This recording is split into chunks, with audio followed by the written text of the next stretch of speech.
श्री कृष्ण के जन्म से लेकर द्वारका के बसने से पहले तक ब्रजभूमि ही भगवान विष्णु के 22वें अवतार की लीलाओं की गवाह रही।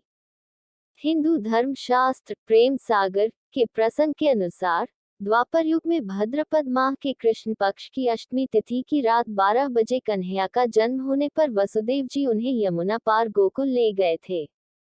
उनके जन्म लेने के उपरांत भी मथुरा के राजा राक्षस कंस को पता नहीं चला।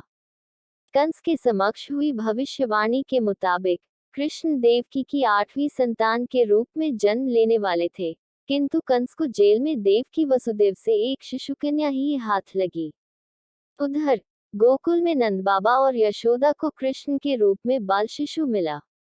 भोर होते ही गोकुलवासी नंद बाब और यशोदा को बधाइयां देने पहुंच गए। गोकुल में होने वाले उत्सव और नाच गान से कंस को शक हुआ। कृष्ण के जन्म के 6 दिन बाद कंस ने पूतना को बुलाया था। दूतों ने कंस को बताया कि गोकुल में कई बच्चों ने जन्म लिया है, हो सकता है कृष्ण ने मथुरा में जन्म न लेकर गोकुल में जन्म ले लिया हो। तब कंस के आदेश पर कई राक्षस गोकुल में उत्पात मचाने आने लगे। हालांकि चमत्कारिक रूप से सभी मारे गए। कंस को एहसास हो गया कि कोई गोकुल में ऐसा जरूर है जिसका पता लगाने और उसे मरवाने के लिए कंस ने अपनी मुंह बोली बहन पूतना को याद किया। वेश बदलने और राक्षसी माया रचने में माहिर थी पूतना। कहा जाता है कि पूतना में 10 हाथियों जितना बल था, सो वह अपने भाई के कहने पर गोकुल में बच्चों को मारने आई। कंस को लगता था कि वहां जो भी बच्चा होगा उसे पूतना मार देगी और फिर संभावित खतरा दूर हो जाएगा। पूतना वेश बदलने और राक्षसी माया रचने में माहिर थी। वह अपने स्तनों पर विष का लेप कर बदले हुए वेश में नंद बाबा के भवन में जा पहुंची। उधर उसे देखते हुए बाल कृष्ण उसे पहचान गए। पूतना ने हंसते हुए यशोदा के सामने से कृष्ण को गोद में उठाया और पलक झपकते ही वहां से रिफूचक कर हो गई। कृष्ण को लेकर पूतना गांव से बाहर आई और वहां अपने असली रूप में आकर स्तनपान कराने लगी। उसकी चिंगार और ठहाके सुन गोकुलवासी घबरा गए और जहां तहां भागने लगे। उधर उसकी गोद में ही कृष्ण ने उसके प्राण खींच लिए। मरते वक्त उछलकर मथुरा से कई कोस की दूरी पर गिरी। पूतना के मरने पर बालरूपी कृष्ण वहीं घास पर पड़े खेलने लगे। कुछ देर बाद कृष्ण को ढूंढते हुए गोकुलवासी उधर आए जहां पूतना पड़ी हुई थी। नंद बाबा ने कृष्ण को गोद में उठाया। तदोपरांत नगरवासियों को माजरा समझ आया। सभी कंस के लिए बुरा भला कहने लगे। आज भी है वो जगह जहां गिरी थी पूतना।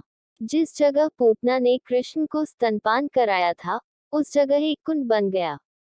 पौराणिक तथ्यों के आधार पर उस जगह को ही आज पूतना कुंड कहा जाता है। वहां से कुछ दूरी पर अब एक गांव भी बसा हुआ है जिसका नाम पदचिह्नों के नाम पर ही है।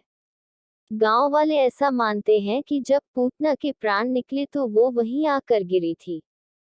कैसे पहुंचे पूतना कुंड वाले गांव?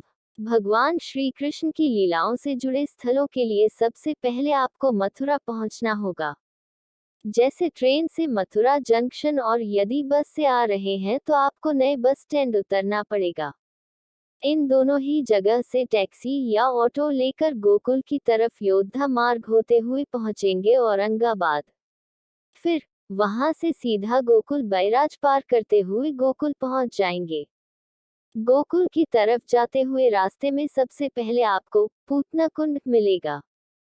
पर्यटन विभाग ने 50 लाख दिए, फिर भी बदहाल। पूतना कुंड इन दिनों घास फूस और झाड़ियों के बीच रिक्त पड़ा है। बारिश के मौसम में यहाँ पानी भर जाता है, जबकि गंदगी भी फैली रहती है। वर्ष 2014-15 में उत्तर प्रदेश के पर्यटन विभाग ने 50 लाख रुपए की लागत से पूतना कुंड का पुनरुद्धार कराया था। 3-4 साल में ही हाल बुरा हो गया। हालांकि उसके बाद किसी ने इस तरफ की सुध नहीं ली। जानकारों का कहना है कि जितना राशि दी गई उतनी उपयोग में लाई ही नहीं गई थी। अगर आपको ये स्टोरी अच्छी लगी हो तो इसे जरूर शेयर करें और इसी तरह के अन्य लेख पढ़ने के लिए सब्सक्राइब की बटन दबाएं।